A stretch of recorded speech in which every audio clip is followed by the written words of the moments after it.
Olá, vocês me escutam bem? A tela está sendo compartilhada com A vocês? tela está compartilhada e ouvimos bem. Então tá bom. Meu vídeo também está liberado, então boa noite a todas e todos aqui presentes. Agradeço o convite da comissão organizadora dessa jornada, na pessoa do professor Tiago. Cumprimento também Sabrina, professor Márcio, que deve estar entrando, minhas professoras e professores aí do programa e colegas. Eu acho que pegando um pouco do embalo da fala da Márcia, acho que dada a gravidade do momento histórico que a gente está vivendo, não é possível que a academia se proponha a fazer qualquer tipo de discussão sem, de alguma maneira, contextualizar o momento que a gente está vivendo a partir dessas reflexões que são suscitadas pela pandemia da Covid-19. Eu acho que a gente tem, muito provavelmente, está vivendo o pior momento da pandemia desde o início dela, 13 meses atrás. Ontem, quando a gente tem o dia com o maior número de mortes, de alguma forma, dentre tantas outras coisas, a gente pode falar que a pandemia também tem descortinado uma imensa dificuldade nossa, enquanto humanidade, de discutir questões próprias da existencialidade, como o sentido da vida, o sentido da morte, o papel dos rituais fúnebres. E nesse momento isso se traduz em luto, muitas vezes luto patológico, luto complicado, em ansiedade, em tristeza, em dor. Então, uma reflexão sobre espiritualidade e saúde mental, por mais que isso seja um trecho da minha dissertação, que foi pensado e construído num outro momento histórico e social que a gente estava vivendo, mas trazer essa reflexão hoje sobre espiritualidade, saúde mental, o olhar, ou melhor, os olhares da bioética, eles podem e devem ser transpostos para a realidade da pandemia da Covid-19 que a gente está vivendo. Dito isso, eu reforço, então, o que foi falado, o professor Tiago colocou. Eu vou apresentar um pequeno pedaço do que a gente organizou, do que a gente apresentou em formato de dissertação. A minha orientadora foi a professora Mari Ruth. Isso faz parte de um projeto maior, conduzido por ela, em parceria com o programa da Teologia, com o Instituto de Espiritualidade, de Pesquisa em Espiritualidade e Saúde, lá da Suíça, onde eu estive em 2019, no período de mobilidade do meu mestrado, recebido pelo professor RenéEft, do Departamento de Medicina Psicossocial da Universidade de Bergen. Eu acho que o ponto principal para a gente avançar é trazer esse marco teórico da pesquisa em espiritualidade e religiosidade. Diferentes países, culturas podem construir seus próprios conceitos, percepções, pontos de vista. Definir espiritualidade ainda é um tema muito controverso, muito polêmico. No entanto, a gente assume a definição da Cristina Puchalski em 2014 por conta de uma conferência internacional de consenso sobre esse tema, no sentido dos cuidados paliativos. Ela coloca que a espiritualidade, então, seria um aspecto dinâmico, intrínseco da humanidade, através do qual as pessoas buscam sentido, propósito, transcendência, experienciam um relacionamento consigo mesmas, com os outros, com a comunidade, sociedade, natureza, como significante. Isso seria manifestado através de crenças, valores, tradições e práticas. E a religiosidade, por sua vez, seria a forma como a pessoa vive essas suas crenças, suas práticas, seus valores éticos, morais ligados a uma religião instituída. De modo muito superficial, a gente poderia dizer que a espiritualidade estaria no campo das perguntas, aquelas perguntas fundamentais: o que é a vida, qual o sentido da vida, qual o sentido e o significado das relações, e a religiosidade estaria no campo das respostas. Respostas a essas perguntas baseadas em doutrinas, em tradições aí das diferentes instituições, que para algumas pessoas pode fazer muito sentido e para outras pessoas pode ser que não faça tanto sentido assim. A partir disso, então, a gente não faz uma diferenciação teórica de espiritualidade e religiosidade ao longo do estudo. Nosso objetivo foi avaliar essa espiritualidade de pessoas em tratamento psiquiátricos numa clínica no Brasil e comparar com também uma investigação realizada na Suíça com pacientes numa clínica onde essas questões foram integradas durante o tratamento, e a partir dessa discussão ver as possíveis implicações para o campo da bioética. O estudo, então, incluiu 100 pacientes brasileiros, 225 pacientes da Suíça. A gente parte do pressuposto de que a espiritualidade de uma pessoa influencia a sua saúde mental, em geral está relacionada a desfechos positivos nos transtornos mentais. Nos últimos anos, diversos estudos começaram a ser publicados demonstrando a relação da espiritualidade na etiologia, no tratamento de enfermidades. No entanto, uma das críticas que se faz sobre pesquisas nesse campo é que não basta levantar dados sobre afiliação, frequência em atividades religiosas, porque isso diz muito pouco sobre essa dimensão humana, o quanto isso impacta, de fato, os resultados e decisões em saúde. Então, nesse estudo, a avaliação que a gente fez da espiritualidade se baseou em 3 teorias: a do coping espiritual religioso, da centralidade da religiosidade e do apego a Deus. A centralidade da religiosidade na amostra brasileira foi considerada, então, religiosa, nem altamente, mas também não pouco religiosa. A principal dimensão foi a prática privada, ou seja, os pacientes estavam utilizando recursos como meditação, oração pessoal, para enfrentar essa sua realidade de doença. Com relação a esse enfrentamento, que a gente chama de coping, ele pode se dar tanto de forma positiva quanto negativa. Quanto maior a centralidade da religiosidade, maior foi o coping positivo. Isso a literatura havia mostrado que esses métodos foram capazes de reduzir sintoma psicótico, aumentar a integração social, reduzir risco de suicídio nesses pacientes.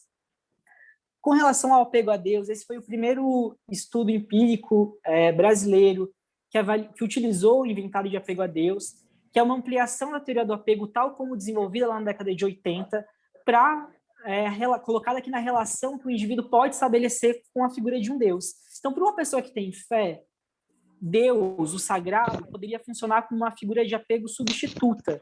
E essa relação poderia representar tanto a correspondência a uma figura de apego seguro, ou então compensar uma figura de apego inseguro ou indisponível. Acho que tem algum microfone aberto, não sei se vocês estão vendo interferência também. Acho que fechou.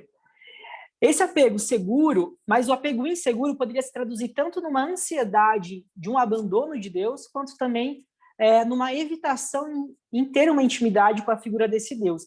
Em todo caso, em situação de estresse, de grande perigo, como uma doença ou mesmo a pandemia, que seja, a pessoa pode se voltar para Deus buscando proteção e segurança. No nossa amostra, a maior parte dos pacientes desenvolveu apego do tipo seguro. No entanto, quanto maior foi o coping negativo, o enfrentamento negativo, maior foram os níveis de ansiedade. Isso mostra que a utilização de determinados métodos de enfrentamento espiritual pode estar relacionada aos estilos de apego a Deus. E essa teoria nos ajudaria a entender por que em determinadas situações ou para determinadas pessoas, a espiritualidade e religiosidade não contribuiria ou contribuiria negativamente nesse processo de enfrentamento de uma situação de sofrimento. Na Suíça, os pacientes também foram considerados religiosos. Lá, como a gente fez a avaliação na admissão e na alta, por conta dessa integração que eles fazem, a gente observou que o coping positivo, ao final, foi maior, o coping negativo diminuiu significativamente. Quanto maior a centralidade da religiosidade, menor foi o nível de coping negativo, o maior de coping positivo.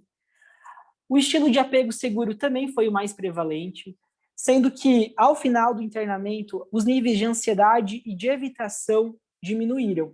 A literatura já mostrava que o maior nível de espiritualidade no início do tratamento seria preditor de níveis mais baixos de ansiedade ao final do estudo. Aqui é legal também perceber que quanto maior foi o coping positivo ao final, menor foi o nível de evitação. No entanto, quanto maior o coping negativo, maior foi o nível de evitação e maior o nível de ansiedade.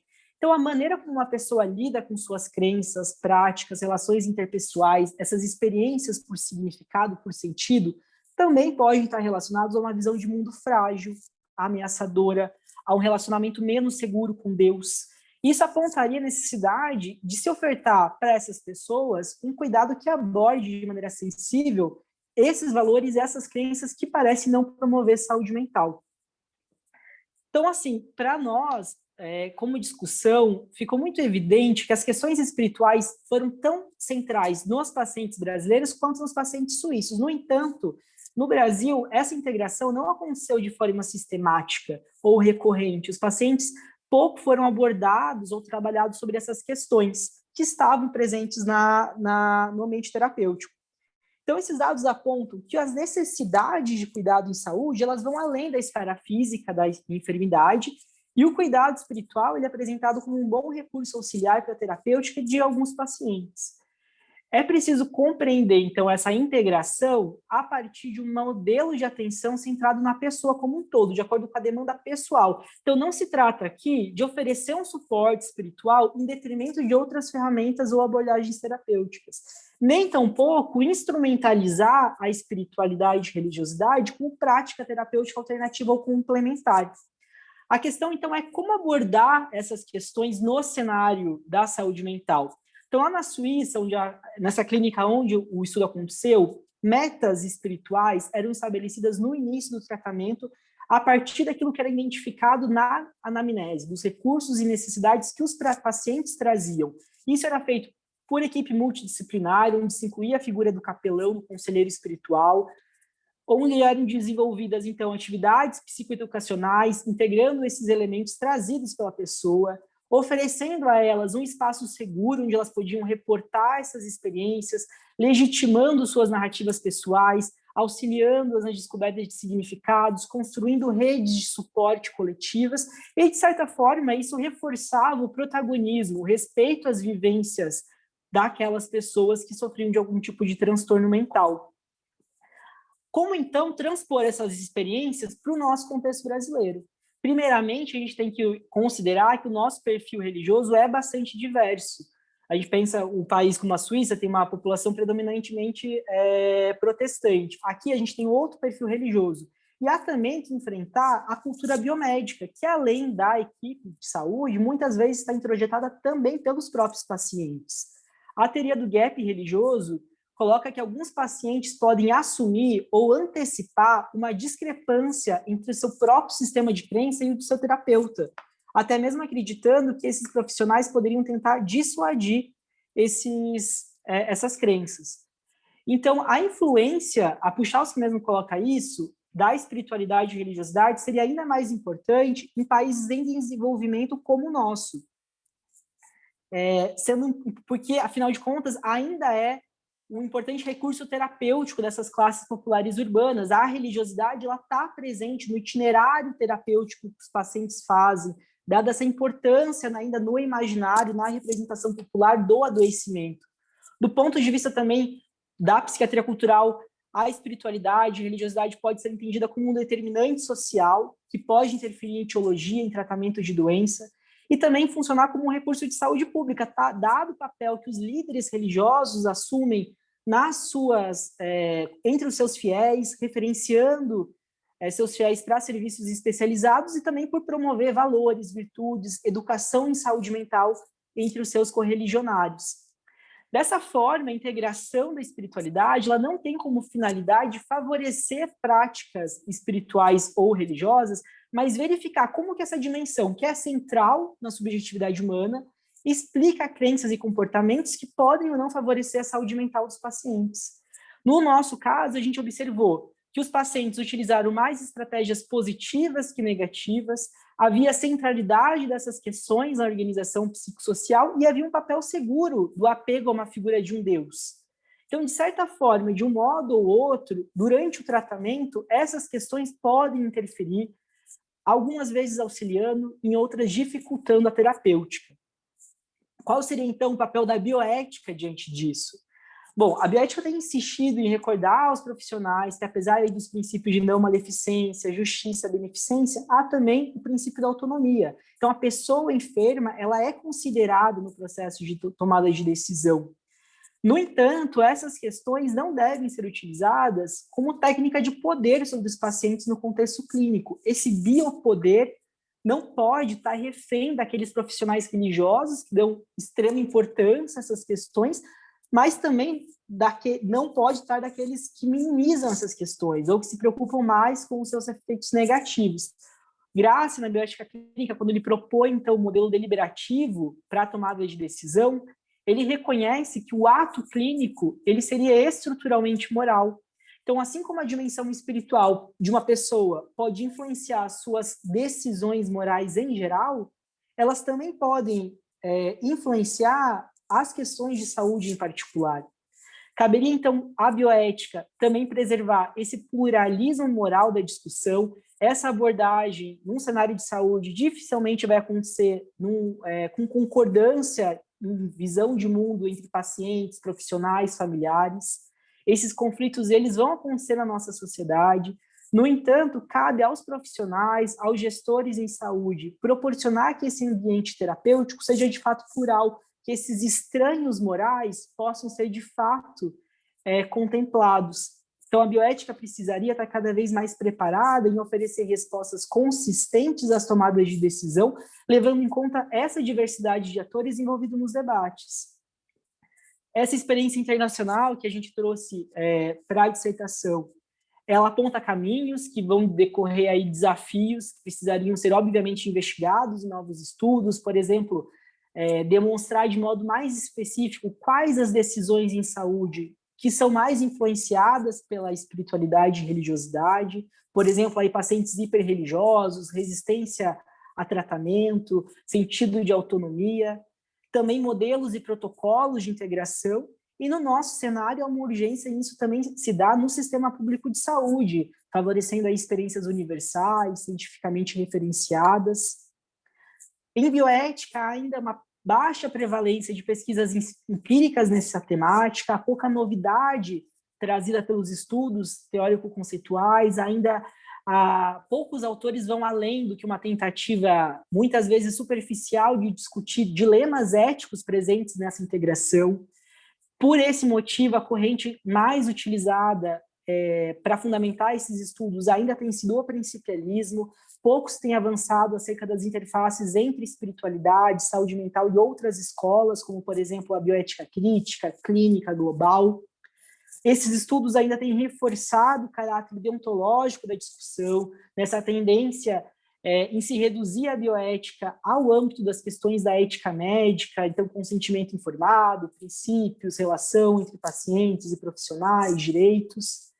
De certo modo, isso se deve ao fato de uma bioética ter predominado como ética médica, favorecendo justamente o principialismo e se sobressaindo a uma visão de bioética global e profunda, tal qual pensada por Potter. E a bioética surge como esse campo interdisciplinar, capaz de superar essas visões reducionistas a partir do diálogo entre ciências da saúde e humanidades, estabelecendo ponte entre os saberes, resgatando uma perspectiva global, profunda, integrativa, intercultural, de compreensão também das questões de saúde e doença. Então, a gente aponta aí a necessidade de mais pesquisas para investigar de modo mais específico essas implicações bioéticas das variáveis da espiritualidade nas tomadas de decisão, seja por parte da pessoa enferma, da equipe de saúde ou mesmo da gestão.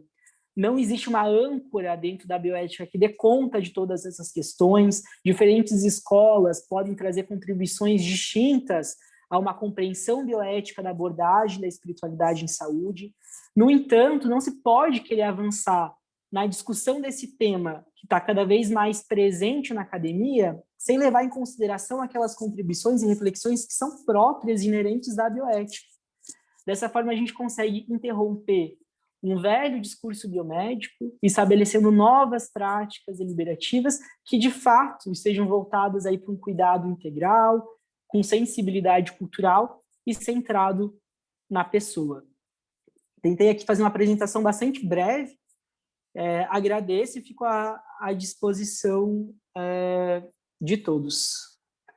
Vou tentar fechar aqui. Bem, Odenir, parabéns, excelente apresentação, excelente pesquisa, um recorte muito pontual, né, que você apresenta, mas dá ideia da sua sólida experiência, sólida formação aí ao lado da professora Mary, nessa experiência que foi internacional, né, também, você teve aí essa possibilidade de fazer um sanduíche na Suíça, né, se eu não me engano. Isso. Então, ao final, nós vamos ter aí um momento para as perguntas, para os comentários, e eu peço, então, que você aguarde um pouquinho. Tenho a alegria de informar que conseguimos ter aí a participação do professor Márcio Fabre. Segundo ele está na sala e está nos ouvindo e nos vendo, mas, professor Márcio, eu não lhe vejo. Se o senhor estiver por aí, por favor, dê sinal de vida. Estamos ansiosos por vê-lo e por ouvi-lo. Professor Márcio. Eu sei que ele está na sala porque ele dizia que eu via o Odenir e também que me via com a plaquinha da Marielle Franco ali, então ele está na sala. Está me ouvindo agora? Agora sim, ouvimos, e que é uma grande alegria, professor Márcio. Agora o vídeo. Vemos, aê! Então, Que bom, professor Márcio. prazer muito grande. Alegria Só muito trocou o nome para Tiago Rocha agora. exatamente. Professor Márcio, Pois não. nós estamos aqui, já demos início à atividade, tá? Por conta desse contratempo, peço desculpas aí pelo transtorno. Peço também desculpas aos demais colegas que estiveram nessa outra dimensão aí, mas agora já estamos todos reunidos aqui nesta sala única. Professor Márcio, antes de passar a palavra ao senhor, nós vamos ouvir a Sabrina, que é nossa egressa. Acabamos de ouvir o Odenir, né, com uma excelente palestra sobre espiritualidade e saúde mental. E agora, então, vamos ouvir a Sabrina, nossa egressa e doutoranda da Unicinos, com a palestra Bioética, Humanização e Participação Social em Saúde. Sabrina Buzicchia, era este o sobrenome que eu queria me lembrar. Sabrina Pontes Buzicchia, Tiago. Eu vou tentar compartilhar aqui, que eu não uso muito o Zoom, tá? Daí tu me disse se deu certo, né?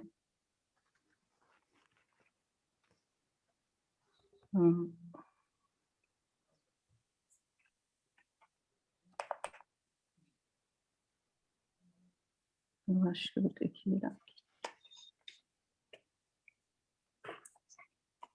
Vocês estão me vendo ainda ou pararam de me ver? Estamos vendo a apresentação, o que é bom nesse momento. Apresentação, né? Sim, pode começar, por favor, então. Você tem Tá, 10 opa. Sim. Então tá, então boa noite a todos, né? Vocês estão vendo a barra? Aqui, pronto. Então, boa noite a todos. Eu queria primeiro agradecer ao professor Tiago, então, né, Tiago, pelo convite, né? É sempre muito bom retornar a casa, né? Então, a família bioética. Então, acho muito legal compartilhar esse momento mesmo que à distância, né? Então, acho que eu faço das minhas palavras, as do colega, as minhas palavras, né? Então, de como o nosso trabalho, então, aconteceu em outro momento, né? Então, claro que a gente não avaliou a situação atual, né, nas nossas pesquisas, né? E agora, inclusive, eu estou na caminhada, né, do meu doutorado, então, até para a gente repensar as pesquisas, né, tem sido um desafio, né? Quem pensou em fazer alguma pesquisa empírica, enfim. Então, pensar a humanização hoje seria um outro desafio também, né? Porque a gente tem toda a ideia também do medo, da UTI, né, que mexe muito com o emocional das pessoas, não poder ver os familiares, né, o perigo de infecção. Então, acredito que seria um desafio, né, estudar a humanização com todo esse distanciamento social, né. Mas, enfim, então, vou tentar falar um pouquinho, né, do que foi, né, a humanização em saúde, meu trabalho com a professora Carla, e depois falar brevemente do que eu estou estudando sobre participação social, né, com o professor Roque. Então, para quem não me conhece, né, eu sou Sabrina, eu fiz o mestrado na bioética, e agora estou fazendo doutorado em saúde coletiva, né, na Unicinos. Então, a gente, quando vai pensar na humanização, né, a gente pode pensar nela em diferentes teorias e diferentes perspectivas, né, dependendo do contexto que vai ser analisado aqui. Então, a gente vai olhar para assistência em saúde. Então, a nossa pesquisa, ela partiu da Política Nacional de Humanização, né, criada em 2003, né, um documento que veio a partir da 12ª Conferência Nacional de Saúde, né, que foi a conferência em homenagem a Sérgio Arouca, né, que tenta resgatar as ideias da Constituição, da própria Lei Orgânica de Saúde, 8.080, né. Então, a Política Nacional de Humanização, ela pretende um compromisso ético, né, por ser uma atitude de responsabilidade, estético, porque tem ideia de inovar, né, de trazer alternativas, né, um projeto, uma ideia criativa, né, e político porque ela pensa, então, né, em como essa organização social e institucional do SUS acontece, né? A ideia aqui não é ficar, né, escrevendo a política, porque a gente tem pouco tempo, né, mas ela está estruturada em princípios, métodos, diretrizes e dispositivos, né. Os princípios são os pilares dessa política, então a inseparabilidade da atenção e gestão, a transversalidade e o protagonismo dos sujeitos. Como método, então, seria o caminho, né, o caminho dessa política, ela se dá pela inclusão dos diferentes sujeitos envolvidos, né, gestores, trabalhadores, usuários, né, da assistência de saúde. Diretrizes, então, são as orientações gerais, né, dessa política. Então, a gente tem diversas, vou citar rapidamente também: clínica ampliada, cogestão, acolhimento, valorização do trabalho do trabalhador, fomento de qualidade, coletivos, rede, a defesa dos direitos do usuário, construção da memória do SUS, que dá certo. E dispositivos seriam, então, como, né, fazer, né, como pôr em prática essas diretrizes. Então, cada local, né, de saúde se apropria de diferentes dispositivos de acordo com cada realidade, né, do seu local de trabalho, enfim. Então, a gente tem grupos de trabalho, colegiados de gestores, né, escuta qualificada, né, a própria classificação de risco, os projetos de ambiência e de projetos terapêuticos singulares, entre outros. O que eu queria trazer um pouco aqui é mais a ideia geral do que foi a pesquisa. Então, a gente parte de pensar a humanização da assistência em saúde em duas lógicas, né? Então, a gente pode olhar essa humanização para uma via mais das relações interpessoais, né, e das intersubjetividades envolvidas quando a gente se relaciona com o outro. Então, principalmente olhando para essa relação profissional e profissional de saúde e paciente. Então, dos vínculos, né, desse fluxo de afetos, né, de empatia, de altruísmo e de solidariedade para com o outro. E, por um outro lado, a gente também pode olhar para essa política nacional de humanização, pensando mais o que a política nacional de humanização traz, então olhar mais para a construção via democracia, né, então dos processos de trabalho mais participativos, né, dessa horizontalização das relações de poder entre todos os atores sociais envolvidos nesse processo de produzir saúde. Então, aqui eu trouxe um trechinho, né, da própria política, né, do documento base. Então, que a política ela é a valorização dos diferentes sujeitos implicados no processo de produção de saúde, então, gestores, trabalhadores e usuários, e que eu me reinvente inventando-me com o outro. Então, a ideia da própria essência dessa política, né, do método, como eu disse, então, não só de forma pacífica, né, a ideia da humanização, a gente, não sei, lembra muito da coisa dos Doutores da Alegria, né, de ambientes coloridos, mas também essa ideia do conflito com o outro, né, que a gente vê no outro coisas que vão nos fazer refletir. Então, a importância de estar gerando esses conflitos, essas tensões, para poder fazer uma produção de saúde de qualidade, né. Então, nesse sentido, né, a partir do documento base, né, da leitura, né, que a gente fez dessa análise documental, a gente pensou em duas linhas, né, da ética e da bioética, para analisar, né, essa política, né. E então a gente pensa numa fundamentação teórica na ética do cuidado que vai olhar mais para esse lado dessas relações interpessoais, então como ato relacional, né, não só dos indivíduos, mas de todos os elementos vivos do mundo, né, a natureza, enfim, e como comprometimento com o outro, né, cuidar, então, se comprometer também com o outro, né. Também tem a ideia da Gilligan, então, a ideia de ética do cuidado a partir da oposição de gêneros, que é um trabalho até que eu tenho com a Valquíria, né, então, a ideia às vezes, desse aspecto da sociedade mais patriarcal, então, que o cuidado visto como algo do gênero feminino, né? E também essa ideia de uma educação moral para as virtudes, né? Então, que a gente pode desenvolver as habilidades do cuidado, né? Através de uma educação. E que se aproxima também essa ideia mais aristotélica, né? A coisa de cultivar, né? Valores para o bem, né? E, por um outro lado, né, a bioética de proteção, acho que para colocar nessa balança, assim, né, não dizendo que são opostos, mas que se complementam, né, mas a ideia então, da humanização enquanto um direito, né, enquanto a luta do direito pela saúde, né, então um Estado garantidor dos direitos sociais, né, de políticas sanitárias mais justas, então que tente minimizar as inequidades, né, que proteja, né, os vulnerados. Então, aqui eu trouxe brevemente o que foi essa trajetória metodológica, né, então a gente fez a leitura do documento, né, também além do documento base, a gente tem outras cartilhas, né, também, sobre como fazer, né, a humanização na prática, na assistência e saúde, né.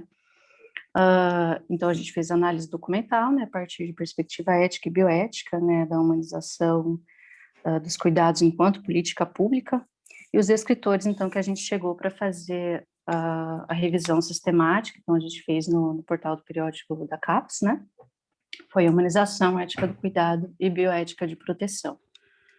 Aqui eu vou trazer brevemente os resultados, né, para tentar dar tempo de falar um pouquinho do que eu estou fazendo no doutorado, mas então a gente teve 4 temáticas, né, quando associada a palavra então, humanização com a ética do cuidado, então a gente teve essa relação profissional e paciente, os direitos dos usuários, né. Na segunda temática, então, a gente teve a efetividade do modelo de atenção voltado para a integralidade, então, integralidade como um dos princípios do SUS aí, né? E como terceira temática, então, a gente teve processo de trabalho, uma praxis dialógica entre os profissionais da saúde. Por fim, a gente teve, né, a temática que vai perpassar em todos os resultados, então, que é a humanização via formação e capacitação dos profissionais da saúde. Aqui está sem as referências, mas elas são todas as referências acima, porque todos os trabalhos trazem, né, a ideia de uma educação permanente, né, em saúde para humanização. E quando a gente associou, então, a humanização à bioética de proteção, então, vem muito o que é trabalhado, né, na própria ideia do princípio de proteção, né, então, como a gente tem essas condições adversas de trabalho dentro do SUS que limitam, né, as estruturas físicas e organizacionais como impedimento aí da garantia do cuidado em saúde, a lógica do mercado, né, então os interesses privados se sobressaindo sobre os interesses públicos, né, no cuidado em saúde, então essa lógica de mercado interferindo em como as pessoas almejam ter a sua saúde também, né, a ideia de comprar, né, do consumo de medicamentos, enfim, de exames. Como terceira temática, então, a vulnerabilidade, né, os dispositivos de proteção. Então, essa ideia do empoderamento e protagonismo do usuário no próprio processo de cuidar da sua saúde, né. E, por fim, né, a temática, então, da formação em saúde, da formação e capacitação dos profissionais, né, na humanização, também nessa visão mais da justiça social, né, que trabalha a bioética de proteção. Então, assim, eu pensei em tentar trazer um pouquinho, né, do que seria a humanização associada, então, a essa ideia de participação social, né, então, visto que a humanização se pretende, então, a cogestão, né, a gestão participativa, né, que todos os indivíduos, então, os atores sociais consigam, então, não só a relação entre o profissional e o usuário, mas que eles possam também estar participando do processo de gestão, né, da atenção, da assistência em saúde, né.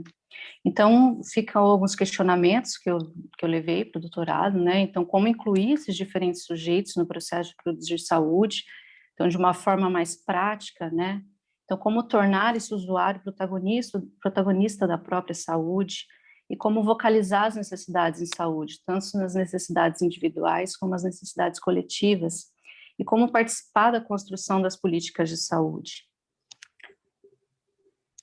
Então, aqui a gente pensa, né, a participação a partir de 2 lógicas também aqui, né, então, via uma participação institucionalizada, né, que já é pautada pela Lei 8.142, né, então, que tem a figura dos conselhos e conferências de saúde como instâncias de ação política, né, com essa finalidade de ampliar o controle social.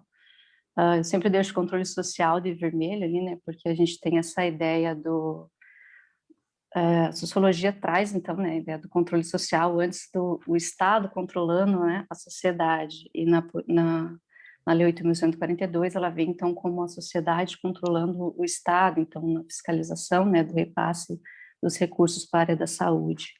E numa outra perspectiva, a gente pode pensar numa participação que acontece no cotidiano dos serviços de saúde, que a gente vai chamar aqui de participação rizomática, então, que se aproxima dessa ideia de rizoma, de Deleuze e Guattari, né, essa ideia, então, de uma raiz que cresce de forma desordenada, né, que não sai, os seus ramos não saem do mesmo tronco sempre, então, de conexões, né, fora dessa ideia mais institucional, né, mais rígida, mais dura. Então, dentro do cotidiano do serviço de saúde, dessa interação do sujeito no seu território, né, e de manifestações que surgem de acordo com cada contexto social e cultural específico.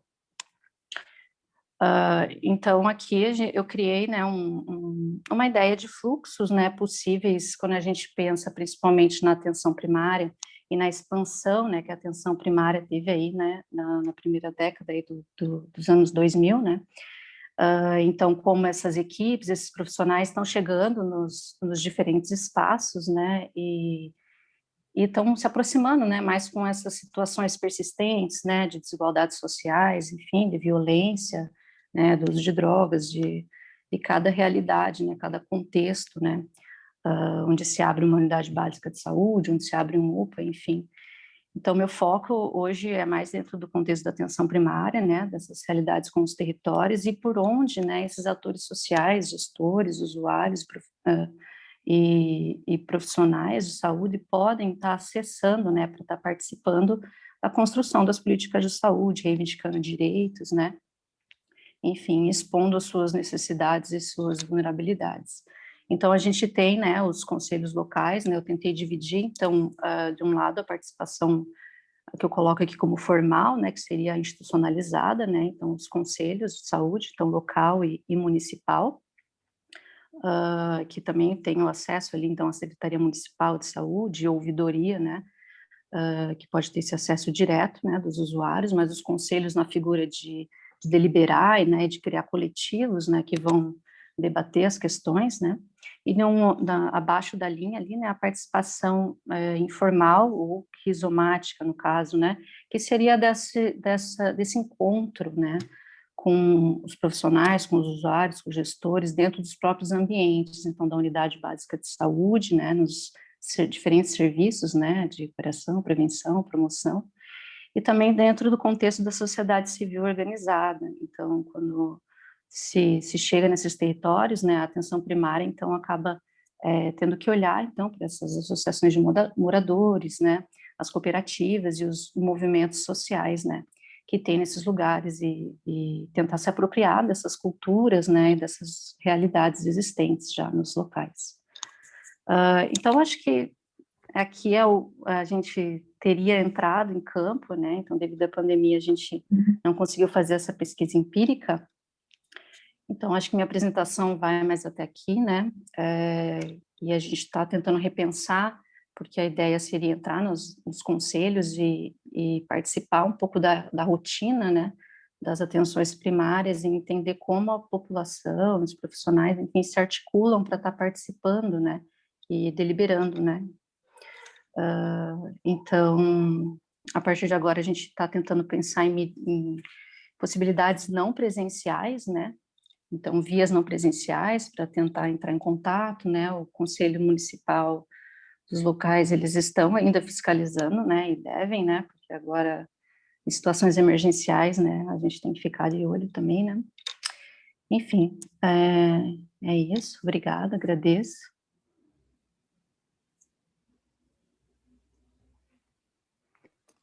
Nós agradecemos, Sabrina, parabéns pelo seu trabalho no mestrado, inicialmente apresentado, trabalho muito sólido, que te deu uma base importante para você seguir no doutorado. É um trabalho que foi orientado pela nossa querida professora Carla Corradi, que também está ou estava por aqui, né, professora Carla, boa noite, parabéns. E parabéns também pelo doutorado, evidentemente, pela pesquisa que você está desenvolvendo. Estou aqui. Está aí, está bastante orgulhosa, né, Carla? Assim como muito feliz.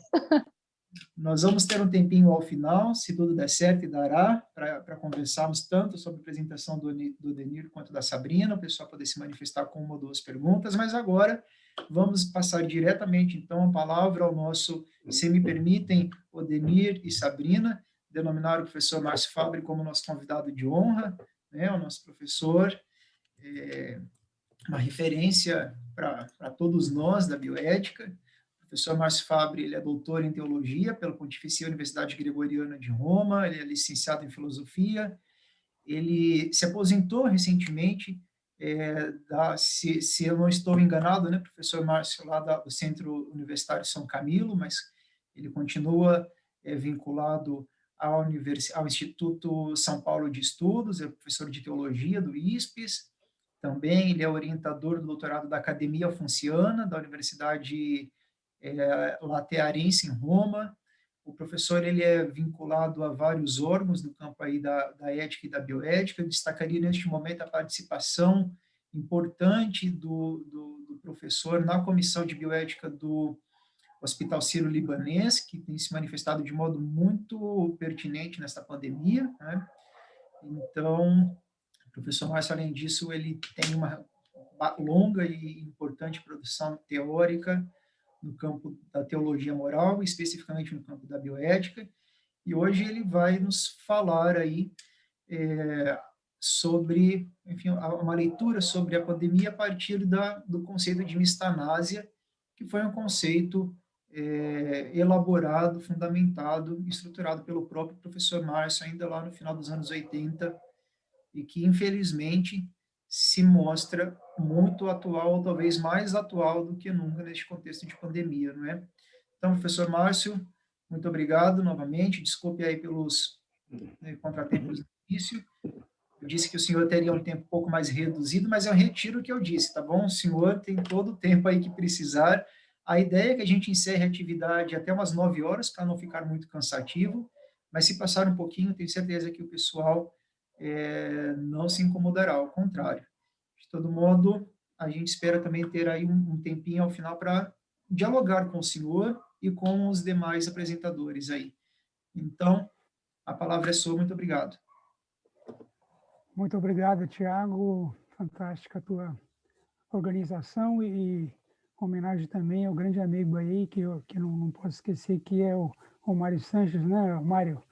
Um prazer muito grande também. Parabéns vocês levando adiante aí com muita galhardia esse mestrado, e vamos também postular um doutorado para o programa de bioética, não é? Precisamos. Vamos sim, vamos lutar por isso. É uma honra, Márcio, tê-lo conosco. Um prazer muito grande da minha parte.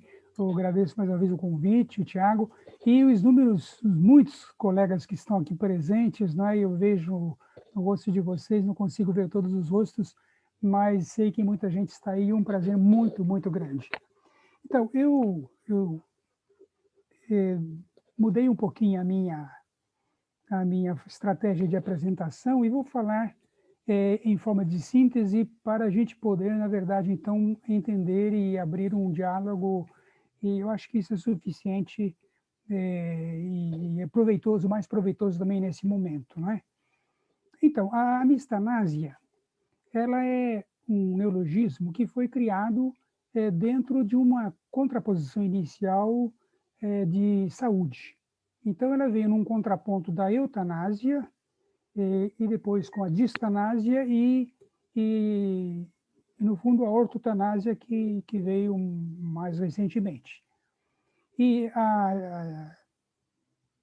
a gestação, digamos assim, desse conceito, ele veio exatamente por uma descoberta de que a morte, ela tem muitas faces,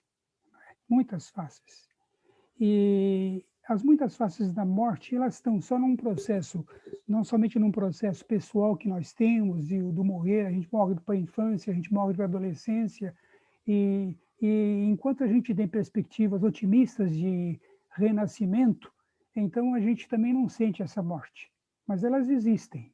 Aí depois vem as mortes mais difíceis e mais intragáveis não é? Mas dizem alguns filósofos que é exatamente nesses limites que a gente pode realmente crescer e ganhar uma amplitude maior do que somos. Então, a questão da morte, ela tem esse primeiro quadro.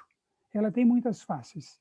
E o que eu acho interessante aqui é que tanto o Michel Foucault, com a biopolítica, e depois um outro autor interessante, que é Frédéric Gros, um pensador francês, ou belga, agora não tenho bem certeza, ele escreveu Estados de Violência e mostrou como, na história, os grandes impérios, os grandes poderes, eles descobriram uma forma de mudar o domínio sobre as pessoas de tal modo que não precisassem matar.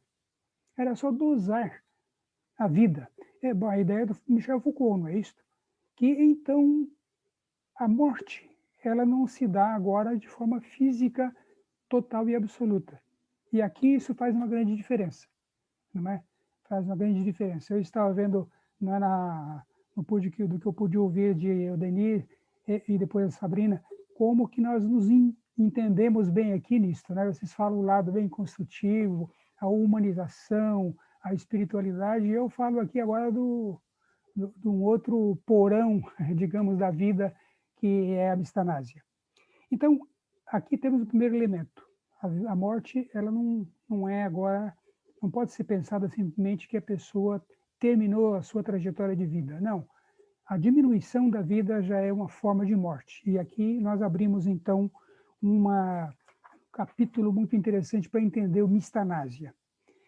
O segundo aspecto que entra, ela vem no conceito de contraposição da eutanásia, que foi o primeiro, na própria genealogia da coisa. Quando eu orientei o mestrado do Pecini, uma memória grata à vida do Pecini, por tudo que ele realizou para nós na bioética, não é?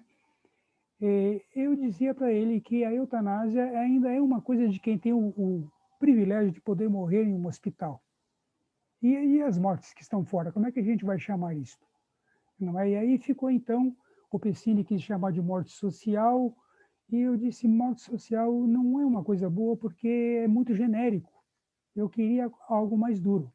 E aí é que, então, a gente chegou ao conceito de mistanásia. A mistanásia é tirada do grego.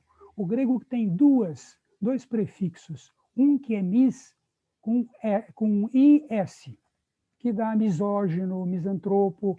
Essas pessoas que são mis, nesse sentido, significa aversão.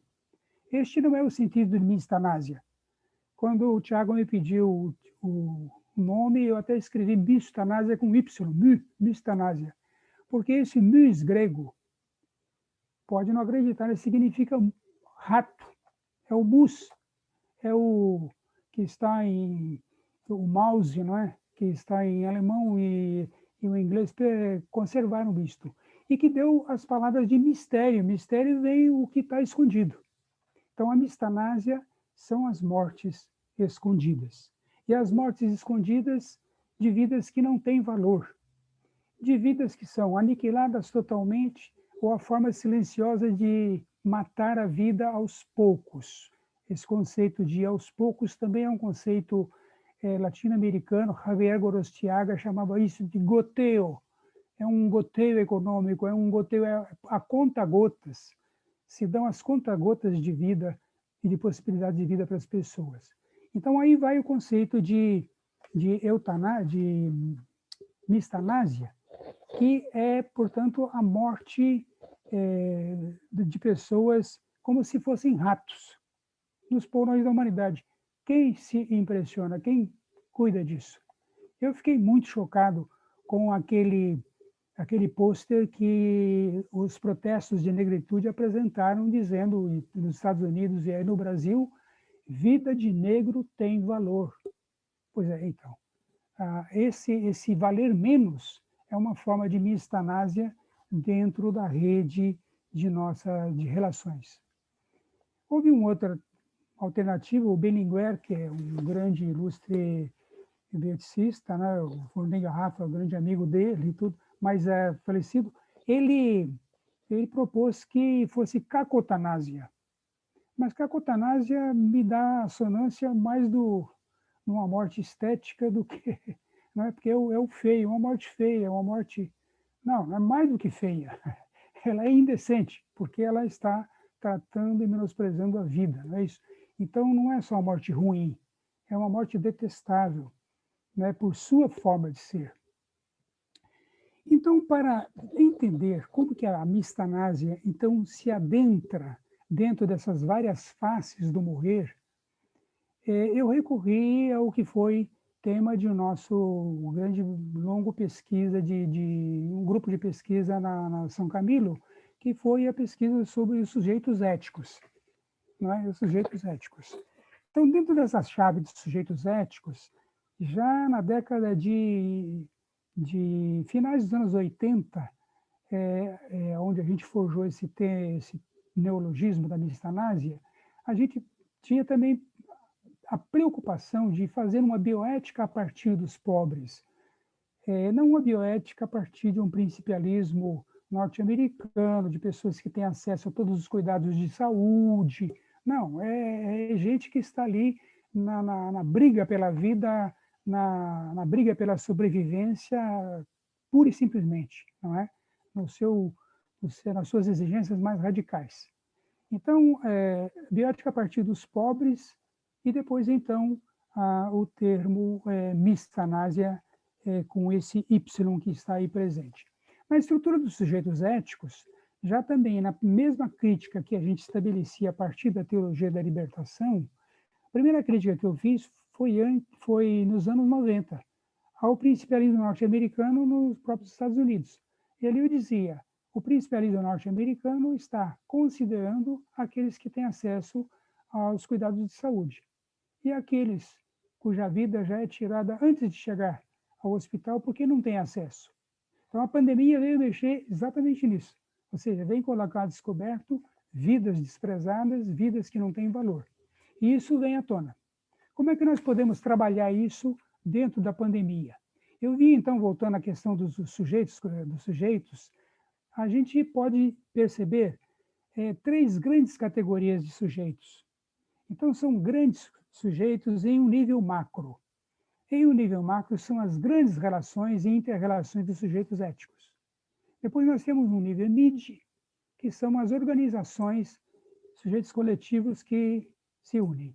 E depois, então, um outro nível que são a interindividualidade. Eu estou evitando o termo sujeitos individuais, porque sujeitos individuais, na verdade, sob o ponto de vista ético, não existem. Não é? Amos, ele escreve quer dizer, uma poesia bem direitinho, não é? De que nenhum homem é uma ilha, nenhuma pessoa é uma ilha, é sempre uma península, ou seja, a gente tem uma ligação. E o próprio Michel Foucault, ele disse que as nossas próprias autonomias, as nossas próprias decisões, as nossas convicções, elas não são autônomas inteiramente, elas são mais devedoras daquilo que recebemos das nossas heranças, não é do que, na verdade, daquilo que nós tiramos de nossa própria cabeça. Entretanto, o sujeito ético, em sendo península, ele sempre é interativo. Então, é nas interações que nós vamos poder descobrir, nos hiatos das interações, ou no maléfico das interações, que nós vamos descobrir as formas mistanásicas de, então, mortes encobertas e silenciadas e ocultadas. Então, nesse sentido, eu tomo aqui a minha exposição simplesmente em um sentido metodológico.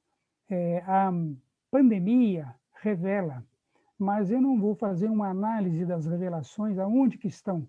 Eu gostaria que todos aqui pudéssemos, depois, então, discutir, a partir de alguns exemplos, como identificar a mistanásia nesses grandes processos que estão presentes, tá certo? Então, a nossa abordagem, eu não vou fazer uma abordagem de mistanásia descritiva.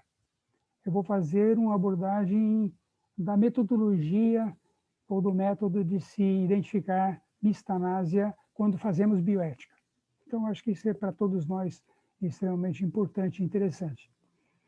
Nesse sentido, vamos tomar alguns exemplos que são os âmbitos interativos macro, das macro-relações. Essas macro-relações ou interações, elas são tomadas aqui pela sua abrangência. Então, talvez a forma mais contundente da gente poder perceber a mistanásia revelada na pandemia esteja exatamente o que está ocorrendo em âmbito mundial. Entram em colapso as mediações que nós temos de sustentação da vida. Então, está aí, quer dizer, ela está dizendo, olha, esse sistema de vida que vocês têm não está dando certo, não está funcionando, não é?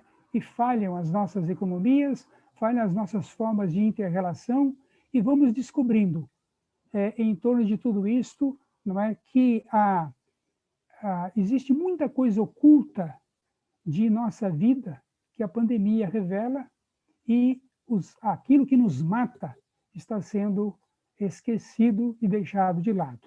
Não é? Então, nós podemos ver aqui que os ambientes extremamente competitivos, não é? Que nós estamos vivendo, violência, eu anotei aqui, não é? A cultura tecnológica que nós vivemos, ela propicia uma construção, uma consumação e concentração de bens incrível, incrível, né? E o modo, então, construtivo das diferenças, elas são antagônicos. E esse é um tipo grande de problema que nós temos. Então, um grave sintoma, para dar um pequeno exemplo até estatístico, né? Que a pandemia, apesar de tudo, na pandemia, o gasto militar em 2020, ele subiu quase 4% em relação a 2019.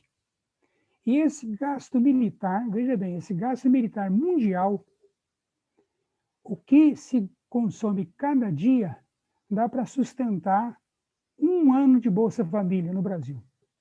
Isso são, traduzindo os milhões, dá para fazer isso. Então, são 365 anos de Bolsa de Família, agora pode repartir isso pelo mundo. E aí nós teríamos, então, um sintoma de como existe uma morte que está sendo escondida através dos nossos macrosistemas econômicos que estão aí presentes, não é? E não é por nada, com toda razão, o Papa Francisco, na Laudato Si, que é uma abordagem ecológica, ele vai dizer ali que não se esqueçam que se faz a destruição do ambiente e a devastação na vida humana pela desigualdade são duas faces da mesma moeda. Essa mesma moeda, o que é? Uma mentalidade que nós estamos cultivando. Então, nós temos um macroambiente que esconde sistematicamente as mortes, e quando a gente falar sobre mortes escondidas que estão sendo reveladas ali, existe toda uma objeção e uma grita em cima disso. Essa mentalidade, ela se adentra em todos os outros campos. Então, a nossa cultura, estamos falando da cultura tecnológica, mas nós podemos identificar em outras formas, e em outras formas culturais mais particularizadas. Eu fiquei chocado, né, que existam grupos religiosos, e não estou falando agora das macropolíticas religiosas, de grandes sistemas religiosos, mas um grupo que vai se sentir uriçado e tocado e se sente revoltado porque uma campanha da fraternidade falou que essas mortes estão existindo, que existe discriminação, que estão morrendo pessoas no nosso meio. Ou seja, isto aqui é a ponta de um iceberg, de uma mentalidade que veio e se instalou entre nós. Então é preciso descobrir essas mentalidades em todos esses sistemas que coordenam a nossa forma de pensar. E aí iria muitos outros tratados, ou muitas outras exemplificações, os tratados internacionais, por exemplo, o vai e o vem da Convenção de Helsinki para falar do duplo standard. Não é? Eu teria muitas e muitas outras aqui. O Tiago Cunha mesmo, que está presente, fez a tese doutoral exatamente mostrando que a agenda de desenvolvimento proposta pela ONU era uma agenda que não é, engolia muitas drágeas de hemistanásia, embora não tenha usado esse nome. Não é isso, Tiago? O Fórum Econômico de Davos, em contraposição com o Fórum Social Mundial, mostra muito bem como nós temos duas grandes mentalidades que estão em jogo. Uma segunda faixa que eu chamaria já de quase mid, são quando nós passamos aos sistemas governamentais. Então, os sistemas governamentais, e vai muito uma linha de Foucault que ajuda nesse sentido, quando nós olhamos ali que nós temos uma biopolítica. E nessa biopolítica, nós temos, então, uma biopolítica favorecendo a vida ou uma necropolítica, sistematicamente matadora. Não é? Não sei se vocês terão lido, certamente, Yuval Harari, no Homo Deus, ele tem um trecho onde ele diz o seguinte: é de se perguntar se países em desenvolvimento, como, e aí cita especificamente Brasil, Índia e Paquistão, terão coragem de abrir mão de sua agenda de desenvolvimento econômico em favor de superação das desigualdades. Está vendo? Esse jornalista e pensador, o Yuval Harari, ele pôs o dedo ali direitinho. Existe uma mentalidade, mas uma mentalidade orquestrada e que orquestra também as políticas locais e as nacionais. E agora eu peço licença a vocês, mas para ver um pouquinho o que é uma análise da gestão Trumpet. E quem faz isto é uma revista de renome internacional que é o The Lancet. Então, mantendo esse foco metodológico, eu vou recorrer ao Trump e vocês vão fazendo as ilações ou leituras que possivelmente nós estamos falando do Brasil, tá? Tá certo? Então, é uma forma um pouco mineira de dizer, vamos de uma forma já analítica, está feito aí. Então, o The Lancet, ele coloca o seguinte, né, que os resultados do relatório que o Lancet fez sobre a gestão Trumpet na pandemia, a comissão é sobre políticas públicas e saúde na era Trump, né? Então, ela publicou uma estimativa, escutem só, uma estimativa de que 40% das 460 mil mortes ocorridas até então nos Estados Unidos poderiam ter sido evitadas. 40% de 460 vidas concretas poderiam ter sido evitadas, não é? Se a política de enfrentamento da pandemia nos Estados Unidos tivesse sido outra, que teria então se acertado, não é, com uma estimativa de vitimação, a parte inevitável da vitimação da pandemia seria igual ao G7, do qual os Estados Unidos faz parte. Então, aqui está uma coisa interessante. E diz aí do relatório, né, que em vez, são palavras textuais do relatório, em vez de galvanizar a população dos Estados Unidos, né, mobilizar para lutar contra a pandemia, esse presidente rejeitou publicamente a sua ameaça, né, um negacionismo persistente, e se fechou à cooperação internacional. Então, aqui está, né, o número de óbitos de Covid nos Estados Unidos, né, entre os americanos, desde o início da pandemia, ele se assemelha, segundo a cifra dos especialistas, vejam a expressão, epidemia silenciosa de vidas encurtadas. Ora, aqui está um outro nome da mistanásia, tá vendo? E é o da Lancet que está dizendo isto. Por isso que eu achei genial esse relatório dessa revista norte-americana. E continua dizendo, outras 461 mortes por ano, consideradas desnecessárias, são o resultado de uma década de falhas em políticas dolosamente expostas e agravadas por este presidente. Então, ele vem numa esteira de políticas realmente nefastas, não é?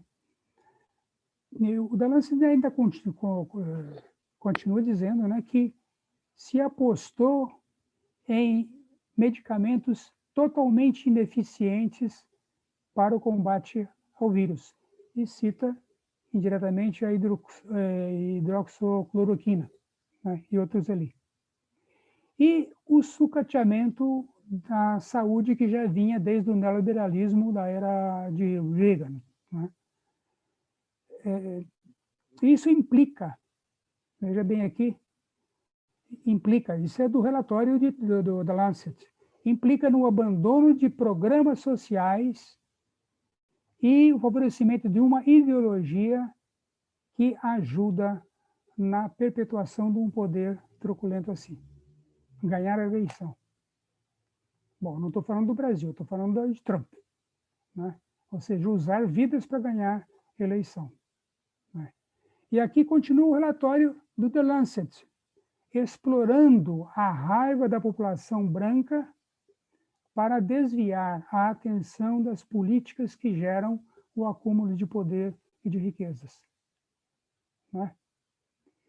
Recrudesce as políticas de muros, então, contra os imigrantes, políticas ambientais, ele se fecha ao Acordo de Paris, corta as contribuições à Organização Mundial da Saúde, não é?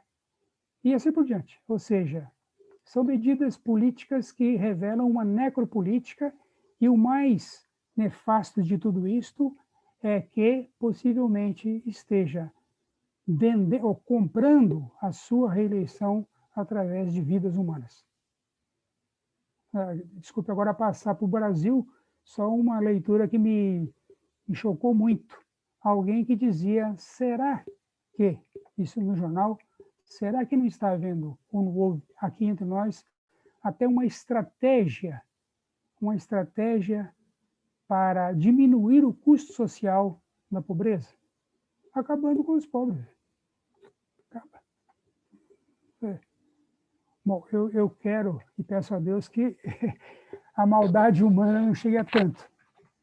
Mas, diante do que dizia o Yuval Harari, também é de se deixar na manga do colete aí essa pergunta sobre a detectação da mestanásia em nossos tempos, né? Pois, muito rapidamente, a questão dos sujeitos, eu passo aqui para os sujeitos organizacionais e institucionais e corporativos. Por quê?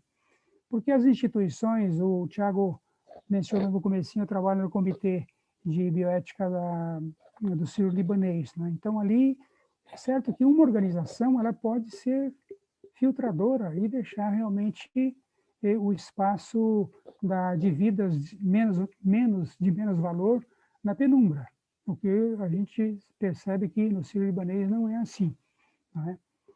Agora, então, eu gostaria de chamar a atenção porque esses grupos são os grupos que fazem as indispensáveis interligações entre os grandes sistemas e os serviços do dia a dia que se prestam. Mas agora tem que ficar atento, porque esses serviços, há que se reconhecer a validade dos serviços. Por exemplo, serviços das indústrias farmacêuticas. Claro que precisamos de medicamentos. Agora, fique atento. Por quê? Porque se adentram os interesses particulares e, de repente, não é? De repente, não mais que de repente, não é? As mineradoras. Vejam o desastre de Mariana, Brumadinho. Nós precisamos de exploração também de minérios e nossa vida depende disso. Agronegócio. Precisamos de agronegócio. Sustentar a economia e tal, mas veja a devastação que está subjacente. Ou seja, aí é que, então, estamos falando de um método de descoberta da bistanásia. E, finalmente, vamos chegar, então, aqui estamos buscando só um método, a questão dos sujeitos, entre aspas, individuais, que eu digo sujeitos interindividuais. Eu volto aqui a dizer, né, a interindividualidade, ela é um pouco aquela questão da península, no nível, no grau, nos espaços interpessoais, porque é ali, na microfísica das relações, é que passam as relações de poder e passa a interação. E passa a capacidade também da gente poder, nessa interação, construir ou destruir.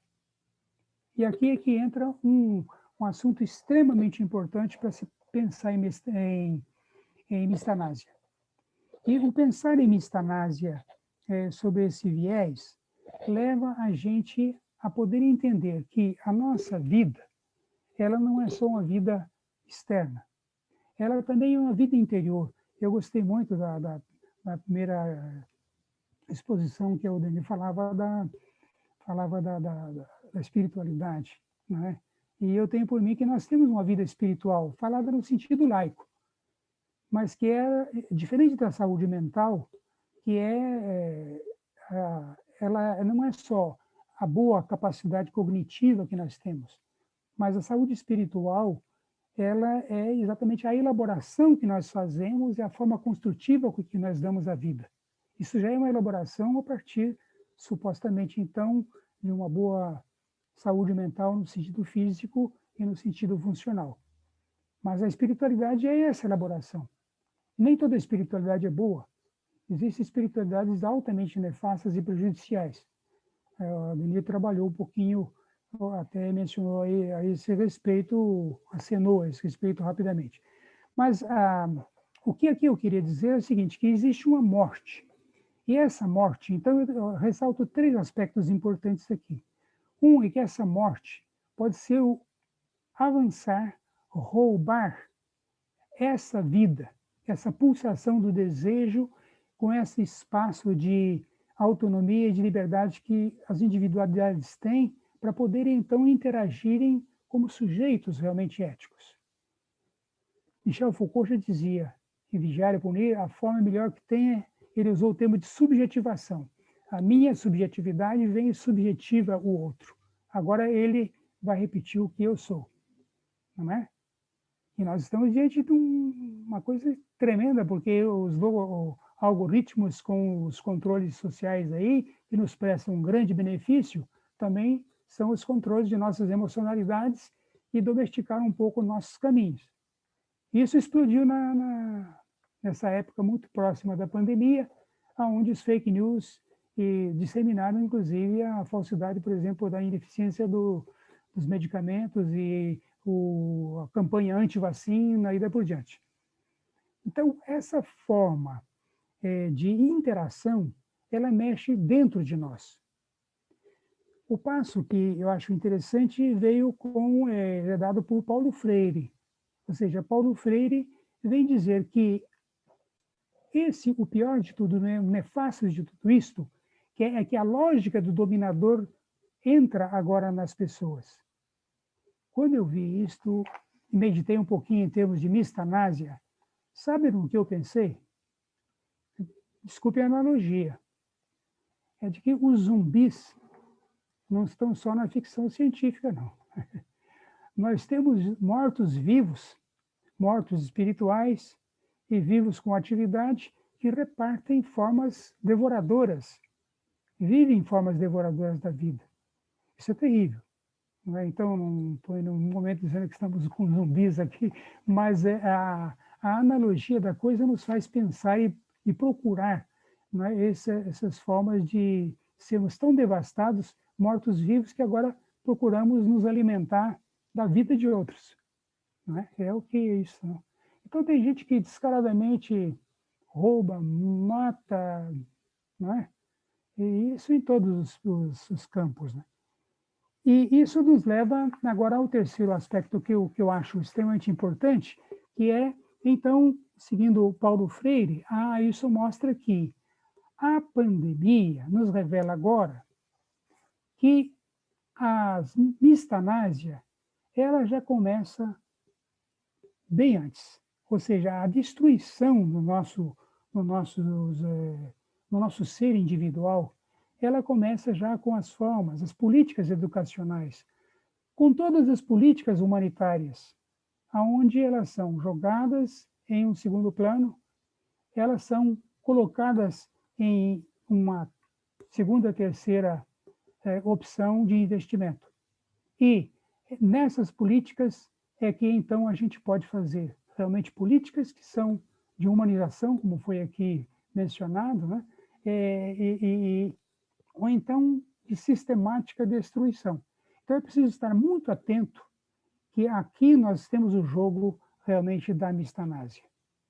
Agora, eu não queria terminar essa fala aqui de uma forma quase que depressiva, depois de pensarmos em altas espiritualidades, pensarmos em políticas altamente humanitárias, aí venho eu e digo, ó, o negócio aqui não é isso não, é morte, viu? Não, eu digo, a mistanásia não tem nem a primeira nem a última palavra. Não, nós vivemos de esperanças profundas e não estamos sozinhos, não é? E então eu trago aqui duas imagens recentes do jornal de hoje, de ontem, que me bateram frente no coração, acho que de vocês também. Duas imagens. A primeira, a do Papa conversando com um grande ayatolá xiita, não é? E ambos dizendo, nós estamos aqui conversando sobre a paz. Olha, eu respirei. E um é mais do que octogenário e o outro já nonagenário, né? Ou seja, vem nos dar uma lição de memória do para que fomos chamados na vida.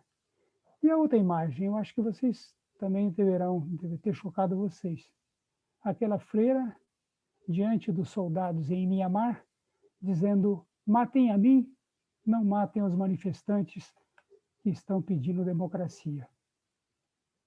Então existe esperança, porque dentro de nós tem uma chama e de gente que sabe dar a vida, dar as últimas energias de sua vida em prol da paz, né? Não estamos sozinhos e nós estamos em um continente que não é mistanásico, digamos assim, pelo menos nós estamos ligados a essa equipe maior, não é? E que eu tenho orgulho de estar participando com vocês nesse sentido e com este pensamento e com este sentimento. Muito obrigado. Obrigado, professor Márcio Fabri. O senhor nos emocionou muito. Só queria agradecê-lo profundamente pelo que o senhor trouxe hoje, pela experiência de estar contigo, pela mensagem de esperança profunda. Essa semana foi uma semana de resgate de esperanças em vários sentidos. A sua fala foi importante também porque trouxe uma dimensão muito prática da mistanásia.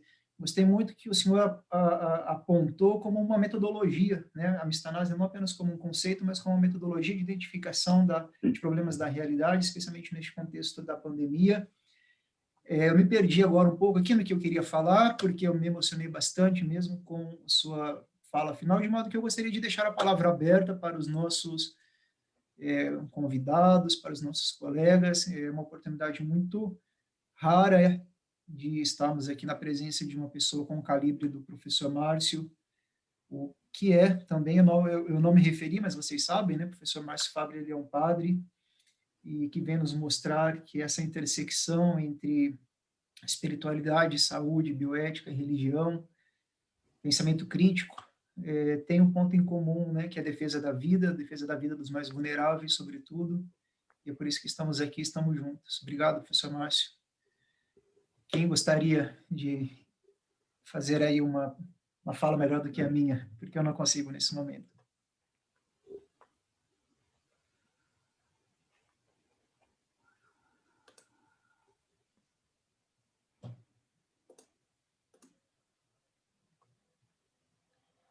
Alguém? Não é possível que nós estamos aqui em 90 e está todo mundo em silêncio, porque ficou impactado com a apresentação sublime, né, do professor Márcio Fabri. Que aula, Mário, não? Eu sempre falo, não tenho problema em falar. Então vamos lá, Olivia. Para dar um apoio. Peço apenas rapidamente que vocês se apresentem, tá? Digam que temos aqui várias pessoas de vários grupos. Sim. Eu estou mestranda do curso de bioética, e só como o professor estava falando, né, eu lembrei de uma imagem, quando o senhor falou, eu lembrei de uma imagem recente que eu vi, que ela fala o seguinte: não estamos todos na mesma situação, estamos todos na mesma tempestade, mas não estamos todos no mesmo barco, né? Então, na verdade, os vulneráveis sempre são mais vulnerados, a situação de vulnerabilidade deles, né, que antecede ao drama, então, seja a pandemia ou sejam outras coisas, né, acho que a situação de vulnerabilidade deles antecede isso, e aí eles são efetivamente vulnerados em situações que todos nós não efetivamente sofremos como, né? Eu estava lembrando, o senhor falou que essa desumanidade, né, ela vem de antes de que acho que o senhor mencionou que eles são, quando estava trabalhando com o professor, com o Dr. Pessini, sobre como eles perdem essa dignidade anteriormente, né? Acho que é algo assim que o senhor mencionava. E aí eu me lembrei de algo que eu li recentemente no meu trabalho, eu estudo envelhecimento, né, e sobre a vulnerabilidade do idoso, e aí eu estava lembrando disso, acho que foi o Garrafa que fala, né, que a própria, ao estigmatizar alguém, você desumaniza. A desumanização, ela vem a partir desse processo de estigma, né, que é quando você tira aquilo que a pessoa tem de digno, de humano dentro dela, e você tira a dignidade dela. Então, essas pessoas que são vulneráveis, elas já são estigmatizadas. Então, elas já têm tiradas de dentro dela essa dignidade, né? E aí a gente vem para uma pandemia e só se torna mais grotesco aquilo que já estava ali, né? O que já estava ali se torna visível aos nossos olhos e às vezes é chocante, mas se a gente for olhar, sempre esteve ali, né?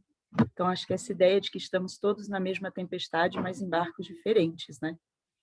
Eu acho que seria isso, acho que o professor dizia, né? Só para contribuir aí. Tem alguns de nós que estamos nos porões de barcos que estão nessa tempestade, né? Que são justamente esses que morrem na forma de mistanásia. O professor Márcio Fabre, ele fez um comentário dizendo que tomara a Deus que não haja uma política deliberada de extermínio ou de deixar morrer os mais pobres como uma forma de controle econômico, mas, de fato, professor Márcio Fabre, no início da pandemia, ainda no ano passado, uma assessora do ministro da Economia do Brasil, Paulo Guedes, ela deu a seguinte declaração pública, dizendo que é bom que as mortes da pandemia se concentrem entre os idosos, pois isso melhorará nosso desempenho econômico, reduzindo o déficit previdenciário. Então, de um modo muito técnico e natural, uma assessora de um ministro da Economia, né, desnuda a intenção de deixar morrer, sobretudo os mais idosos, os mais velhos, para que haja aí ganhos econômicos, ganhos em déficits previdenciários. Então, essa mentalidade ela se faz concreta e está desnuda mais do que nunca nessa pandemia. Talvez a gente ouça alguns outros comentários antes de passar para um comentário geral do senhor, ou o senhor prefere fazer algum comentário desde já? Não, rapidamente, eu acho que você tem toda a razão, né, Tiago? Eu estava, enquanto você falava, eu estava lembrando aqui também no Brasil por que essa incúria governamental com respeito a Manaus. Por que Manaus? Né? Ou seja, toda a briga aí sobre a questão de Mata Atlântica e, desculpe, Atlântica, a Amazônia, não é? Os espaços ali, quer dizer, eu não queria dizer, porque eu não tenho elementos para dizer, mas os indícios, não é? A fumacinha da mistanásia está aí, calculada, quer dizer. Então, aquilo que você acaba de dizer, realmente, né? Quando a gente tem uma estratégia de matar as pessoas. Eu vi um filme também que é muito interessante, aquele, quase fazendo propaganda aqui, mas eu achei fantástico, O Sete de Chicago. que é um filme muito bonito, eu vi pela Netflix, 7 de Chicago, que tem o julgamento exatamente de 7 negros que resistem e tal, mas ali aparecem como que gestões de alguns presidentes dos Estados Unidos provocaram, por exemplo, a guerra do Vietnã para poder ganhar a eleição. Tá? Então, esse assunto realmente, ele deixa a gente realmente muito cabreiro, como diz o mineiro lá de Belo Horizonte, tem que ficar velhaco nesse assunto, ou seja, esperto para poder detectar onde que estão esses sinais de morte calculada e escondida, né? Sim. Professor Márcio, sou Anor, gosto da frase de que afirma, parabéns pela sua fala, muito inspiradora, gostei muito. Gosto muito daquela ideia de que os pobres não são invisíveis, mas eles são invisibilizados, né? Quer dizer, são escondidos. E eu li recentemente uma matéria que ela falava sobre morte por desespero, que a partir de 2013 o número de suicídios, principalmente nos Estados Unidos, ele tem sido maior do que o número dos homicídios.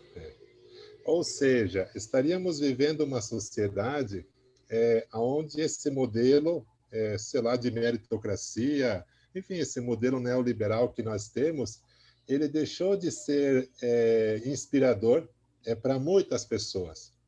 Eu queria perguntar assim, como que o senhor vê isso, essas mortes por desespero, assim, se elas representam uma mistanásia, como que o senhor vê isso, como que o senhor entende isso? Quando pessoas tiram a vida porque vivem numa sociedade em que o modelo não inspira mais, não é mais inspirador. E parabéns pela fala. Obrigado, Anor, grande amigo Anor. Rapidinho, quem ensina para isso são os guaranis. Os guaranis têm grupos ali onde, quando não existe mais esperança, eles se enforcam, eles se matam. Então, o que tem ocorrido, exatamente o que você fala, eu concordo muito, o que ocorre com o esgotamento de nossa sociedade tecnológica, dessa nossa forma organizacional, ela está sendo mostrada. Mas está sendo mostrada, e a própria Organização Mundial da Saúde já detectou isso, dizendo que a solidão, imagina, a solidão em tempos de tanta facilidade para a comunicação, a solidão estava crescendo como uma doença mundial, vertiginosamente. E os sinais da solidão se mostram também com o aumento dos suicídios, né? E o aumento dos suicídios de adolescentes e até de crianças ou de pré-adolescentes. Isso assusta, e no Brasil é muito disso. Então, os analistas, eles dizem, esgotou, o nosso sistema ele está sendo de uma interatividade absentista. Eu, no meu texto que eu preparei um texto aqui, eu digo que nós vivemos um individualismo seletivo, porque nós precisamos de comunidade, reconhecemos que precisamos, mas nós vamos seletivamente para sugar o máximo que nós podemos de um grupo. E quando esse grupo já não serve mais, a gente chuta, ou seja, essa seletividade nos torna extremamente solitários, não é? Ela é só disfarçada. Então, esse disfarce, ela é uma forma de morte que vai se processando dentro de nós. Nós não somos capazes de uma interindividualidade.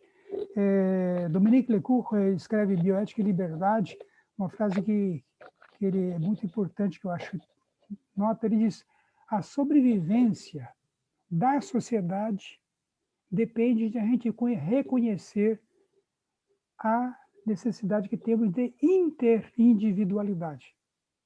Interindividualidade, estou falando nem de intersubjetividade, interindividualidade, a gente poder captar e passar. E a intersubjetividade que vai, então, vamos nos reconhecer dentro das diferenças. Mas o corpo a corpo, por isso que eu digo que o corpo a corpo de nossas relações nos alimenta. Nós estamos sentindo isso pela pandemia. A pandemia aguça isso, mas ela só revela que esse corpo a corpo está sendo destruído também pelas formas, por outras formas de uma sociedade extremamente centrada em coisas técnicas, em ganhos. Na medicina está havendo isso também, essa delegação de todo o diagnóstico a aparelhos, né? Quer dizer, isso esvazia o corpo a corpo do médico. E ainda há pouco eu conversava com uma médica, uma grande amiga, eu dizia para ela, eu acho que uns 40%, 50% da confiança no médico é pela relação afetiva. Ela parou, pensou, eu falei, eu diria da minha experiência, ela é epidemiologista, eu diria da minha experiência que é 60%. Confiança, nós precisamos sentir a confiança entre pessoas e não delegar essa confiança para objetos. E isso talvez, Anor, seja uma chave para a gente poder entender realmente como que o macrosistema de nossas mentalidades ele é mortífero. Ele é mortífero. Ele não favorece a vida.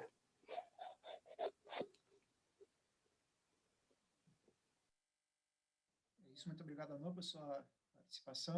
Professor Anor, professor do programa que está aqui conosco também. É realmente uma noite muito prestigiada, viu, professor Márcio? Temos aqui 81 pessoas. Gostaria de ouvir mais alguns colegas.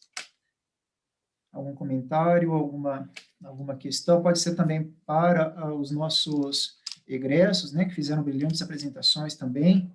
O Danilo falando sobre espiritualidade. Essas duas dimensões da espiritualidade que devem ser colocadas nesse momento, né? A espiritualidade é um foco de esperança, inclusive para suprir gaps afetivos e de relações neste momento de pandemia, mas também nós temos que ter esse olhar de que algumas espiritualidades institucionalizadas em algumas religiões estão, eu estou falando de igrejas, né, pressionando o poder público, as prefeituras, o governo do estado, para que se abram as igrejas, para que se tenham cultos, e isso acaba sendo uma forma de política de morte também muito irresponsável, né? Então, estamos sempre nessa tensão entre aspectos positivos e negativos de tudo, da tecnologia, da espiritualidade, da relação médico-paciente. Este é um momento complicado que vivemos. Eu queria...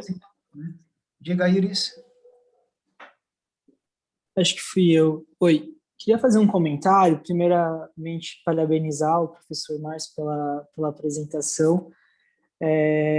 Eu acho que eu não acabei não me apresentando no começo. Eu sou egresso do programa, mas também sou médico formado pela PUC de Curitiba e, no momento, atuo como médico residente de Medicina de Família e Comunidade no Hospital Santa Marcelina, que fica na zona leste de São Paulo, região periférica. E, para mim, é muito significativo que a primeira morte de Covid-19 no Brasil tenha sido justamente de uma doméstica, negra, mulher, acho que estava no Rio de Janeiro.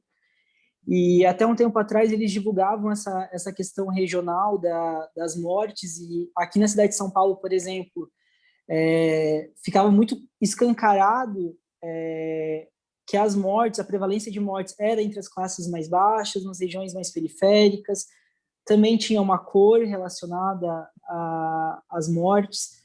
Então, de certa forma, a pandemia, nisso que o professor colocava, vem descortinar uma série de questões que estão colocadas na nossa sociedade, que fazem parte de uma estrutura, seja intencional ou pelo menos colocado nesse momento, que exigiria de nós, profissionais ou, enfim, pensadores, um enfrentamento. E daí, pensando na medicina ou nas áreas da saúde, para mim sempre me chama muito a atenção o fato de que a nossa formação, ela é quase 100% se dá em um contexto público, então a gente se forma nos ambientes do SUS, nos hospitais do SUS, mas muitas vezes a gente se forma nesses hospitais para a gente poder atuar em hospitais particulares e com pacientes aí que tenham mais acesso e mais recurso à saúde. quando a gente traz o tema da espiritualidade, por exemplo, é no sentido de oferecer ao paciente, oferecer à pessoa a dignidade num atendimento que precisaria aí de uma medicina de fato, baseada em evidências, as melhores evidências, o acesso a esses recursos em saúde, mas também o acesso às diferentes dimensões da pessoa humana e também a espiritualidade. Então, eu acho que quando a gente pensa aí em todas as questões trazidas pela Covid, quando colocam também essa questão da humanização na assistência, é justamente pensar para quem que a gente está falando sobre isso. A formação, essa medicina que a gente quer, a medicina que a gente tem hoje é a medicina que a gente quer, e para quem que é essa medicina, para quem que a gente está formando esses acadêmicos, esses profissionais de saúde, para atuar em qual cenário, porque é o cenário que a gente vai atuar que vai nos ajudar a enfrentar essas discrepâncias que podem gerar aí mortes evitáveis, gerar essa situação de mistanase. Acho que ficou um pouco confuso no final, mas eu tentei me expressar aqui. Professor, muito bem, Ademir. Acho que um bom diálogo aí com o professor Márcio Fabre. Para falar um pouquinho, para reagir um pouquinho, interagir com o Denir, eu acho bem legal e o que eu vejo, Denir, que eu acho que pode ajudar bastante é o que a teologia, eu tenho um colega, o Mário, aí, que pode me ajudar também nesse ponto, mas a teologia diz o seguinte, que as espiritualidades, aquelas que nós sempre vamos ter alguma que nos guia. E a teologia fala assim que, no fundo, a gente tem deuses que são consistentes, que nos levam e nos acompanham em tudo. Então, são aqueles que nos deixam na mão na hora que o negócio aperta. Falou, aqui não vai dar. Você se vira porque eu estou fora. Então, essas espiritualidades falaciosas é que levam a uma anemia espiritual para pessoas que vão chegar em cuidados paliativos de a pé. Quer dizer, esse é um tipo de problema. E vejam bem até o Siqueira, Eduardo Siqueira, que é uma prata da casa aí com vocês, né? O Eduardo Siqueira, eu sempre admiro, ele me falava de uma pesquisa, que não sei se ele conduziu ou foi conduzida ali, e eu repeti isso na São Camilo. Quando o estudante entra, ele entra com um altruísmo fantástico. E esse altruísmo bioético vai caindo na medida em que ele termina o curso de medicina. Ele vai terminar lá tremendamente tecnicizado e, quer dizer, nós temos uma espiritualidade nefasta. Tira aquela que a pessoa tem humanitária, de boas relações construtivas interpessoais e substitui por uma forma de robôs de curação, robôs de cuidados. E o médico entra, né, por uma forma, né, por esse campo. Quem eu acho que não está presente aqui é a Neiva, que fez uma linda tese também sobre a medicina do desejo. Não é? No fundo, nós nos tornamos, né, daí conhece bem a tese, nos tornamos, como uma espiritualidade, entregues aos desejos individualizados. Não é? A pessoa vai e o médico vai acabar sendo aquele que não sabe muito o que fazer. O Zé Miguel também Obregon, ao trabalhar como nefrologista, também a bioética, ele dizia o profissional de nefrologia está sendo dispensado, porque as máquinas fazem. É só questão de ajuste de máquina. O corpo a corpo com o paciente foi se perdendo dentro desse sistema. Então, acho que trabalhar com as espiritualidades favorecedoras e com as adversas, eu acho que ajuda bem. Porque a gente pode alertar, falar, olha, essa espiritualidade tua não vai durar muito tempo. Ela não vai, cuidado. Isso aqui, os deuses da tua confiança vão te deixar na mão desse jeito. Então, eu trabalho de uma forma laica, né? Porque todos nós vamos ter os nossos deuses de confiança. E eu já tenho discutido, inclusive, o Shiram, que vocês conhecem talvez aqui, do ambiente, Ele diz ateu, eu falei, tudo bem, eu tenho os ateísmos teus, muitos deles eu assino embaixo. Não é? Agora, a interatividade de quais deuses podem, então, nos garantir em que tempo? Qual o prazo de validade dessa confiança que eu estou tendo, né? Talvez isto seja uma coisa, mas eu vejo nisso também um grande desafio nos cuidados paliativos, com isso eu termino, como a gente fazer um supletivo, começar do zero, querer oferecer, aí na verdade aquela presença amiga que está ali, pode tudo ter falido, mas eu estou com você aqui. O que eu vou dizer mais? Não é? Porque volta novamente ao ponto inicial, se nós tivéssemos partido exatamente de que nunca estamos sós, estamos sempre juntos, e você não vai ser deixado só, não é? Isso daria um ambiente diferente para toda a forma da gente pensar, essa organização mental guia de nossa vida, que eu chamo de espiritualidade, né, no sentido laico.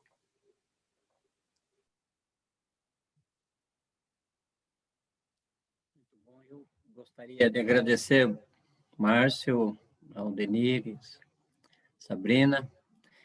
Essa foi uma verdadeira roda de bioética, né, onde a gente pode ouvir profissionais de saúde que estão aí na frente, peritos em humanidades. Talvez por isso que a bioética nos encanta muito, porque a gente consegue se tornar um campo, uma área, uma sala onde a gente conversa ouvindo vozes tão distintas, de áreas tão distintas, e nos capacitando para servir melhor. Eu acho que essa é a pergunta que sempre segue a nós, né? A quem servimos? Daí aqui ficou o desafio de que a gente sirva os mais vulneráveis, que a gente esteja atento a isso. Acho que reforça em nós esse compromisso, né, do serviço àquele que está ao nosso lado, mas principalmente aquele que está numa condição de vulnerabilidade em todas as suas dimensões. Então, acho que isso é um desafio para nós. Eu gosto sempre de entender que eu, como estudante de bioética, eu sou alguém que estou sempre me capacitando mais, me preparando, buscando conhecimento para que a gente possa fazer esse serviço, né, e ser uma voz diferente, uma pessoa diferente no lugar onde a gente atua. E quiçá Padre Márcio, Denires, a Sabrina, quiçá a gente saia daqui fortalecido nessa missão e que o nosso mestrado em bioética consiga, de fato, ser esse serviço diferenciado aos mais pobres, aos mais frágeis, né? Lembrando o nosso casal Daglia, se estamos em dúvida, né, não abandonamos o serviço aos pobres, né? Se estou em dúvida, fico com os pobres. Então, sim, às vezes a gente fica em dúvida o que faz, o que não faz, opte pelo mais fraco, opte pelo serviço ao mais vulnerável. Eu acho que, né, aos poucos a gente vai percebendo que isso é fundamental, né? Que a nossa missão, o nosso serviço. Eu agradeço muito, não estou terminando o evento, sabe, Tiago? Não quero dar essa impressão, mas agradeço profundamente aí o Tiago, que coordenou esse processo, a todos. Eu saí enriquecido daqui e ouvindo bastante. Percebo que talvez eu possa aprofundar e vivenciar, trazer na nossa consciência cada vez mais esses processos todos, que é muito fácil a gente se distanciar e a gente também se amortizar.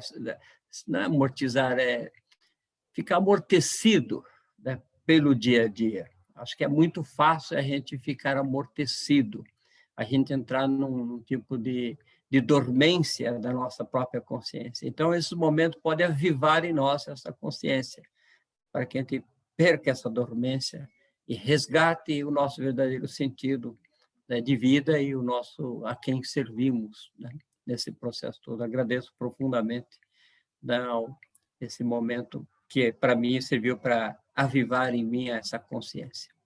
Obrigado. Obrigado, professor Mário. Assim, a gente vai encaminhando para o encerramento, porque já passamos das 9, são 9h10, então eu agradeço esse fechamento. Mas antes, dou uma última oportunidade para alguém que queira se manifestar, que está com uma vontade de falar algo e se sentiu constrangido ou intimidado por algum momento. Está aberta a palavra durante 5 segundos. Sabrina, eu gostaria de te ouvi-la rapidamente. Aí, não tenho nenhuma pergunta específica. A princípio, até poderia levantar uma discussão, por exemplo, como pensar a participação social em saúde neste momento em que estamos todos, pelo menos nós, privilegiados, né, cerrados em casa, trabalhando online. Mas creio que não é um momento para perguntas, é mais um momento para encerramento. Se você quiser trazer algum elemento que tenha ficado aí na sua fala, ou algum ponto de diálogo com as falas anteriores. Se não quiser, também tranquilo, você cumpriu sua missão muito bem. Oi, Tiago. Eu acho que eu também estou refletindo muito, né, sobre esses processos de como participar, porque a participação ela já é difícil ter nas vias presenciais, né?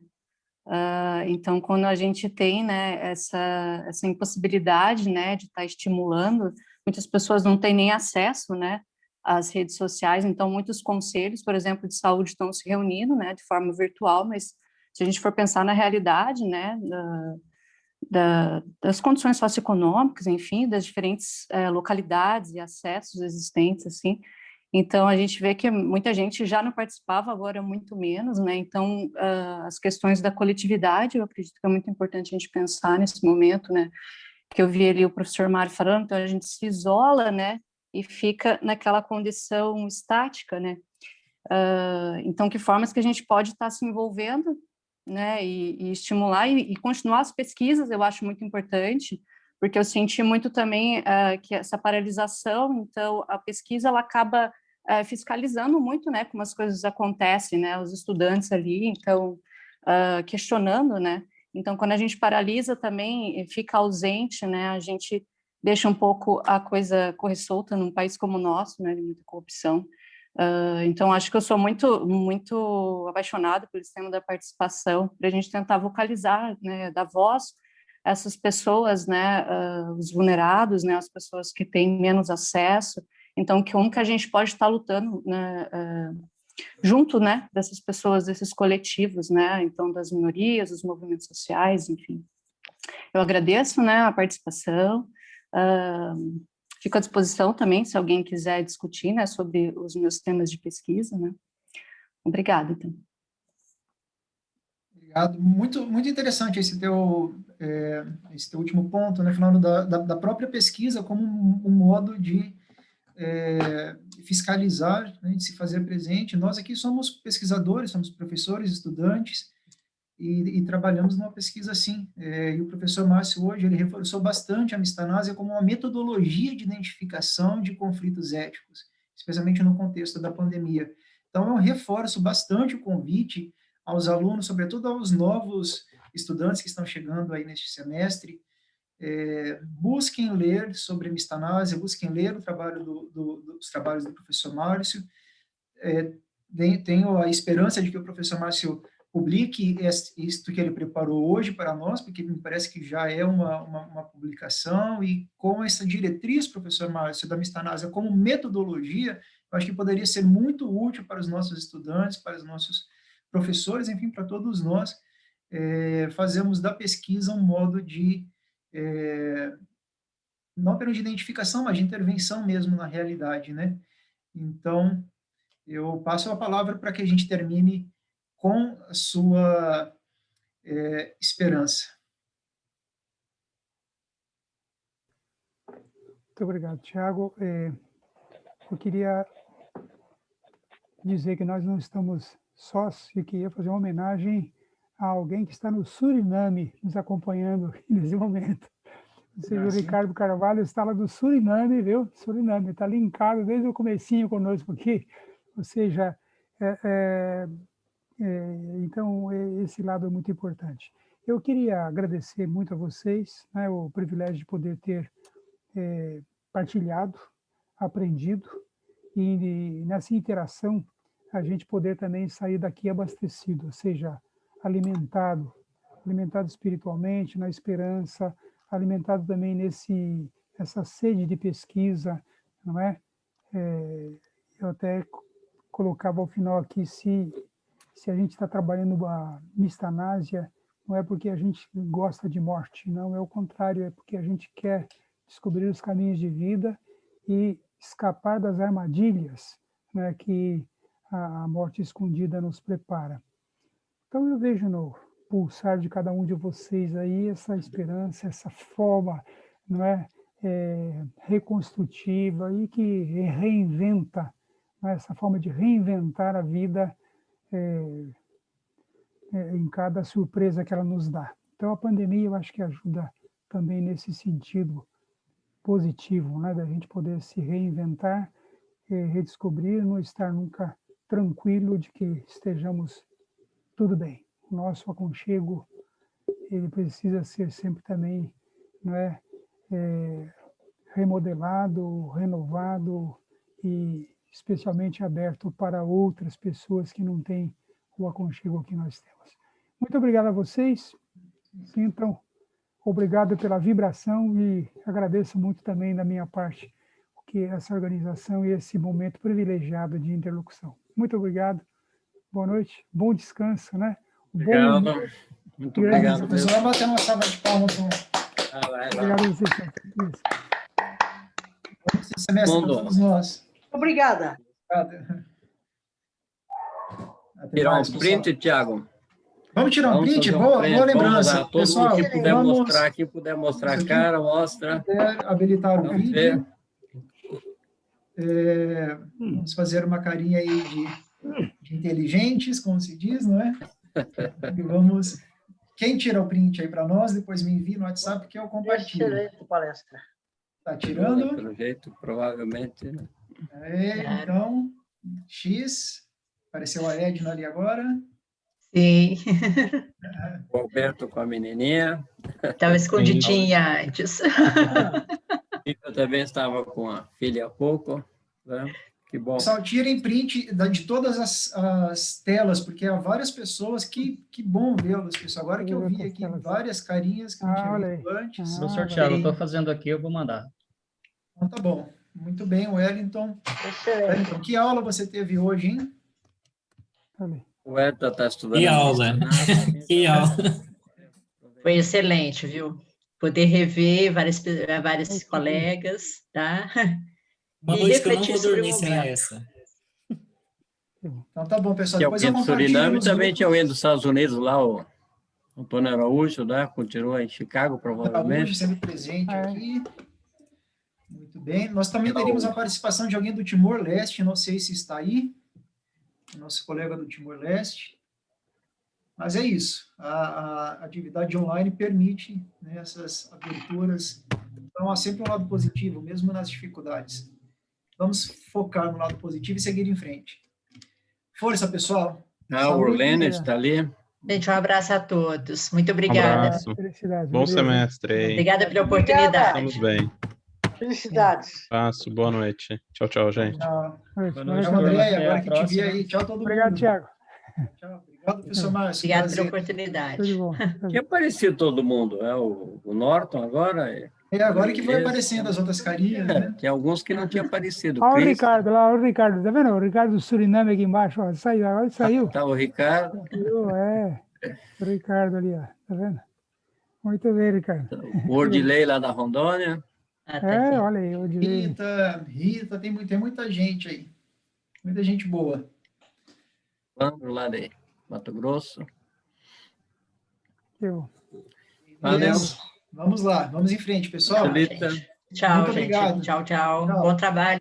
Excelente trabalho de vocês. Obrigado pela oportunidade dessa Um abração. Muito bom. Tchau, tchau. Tchau.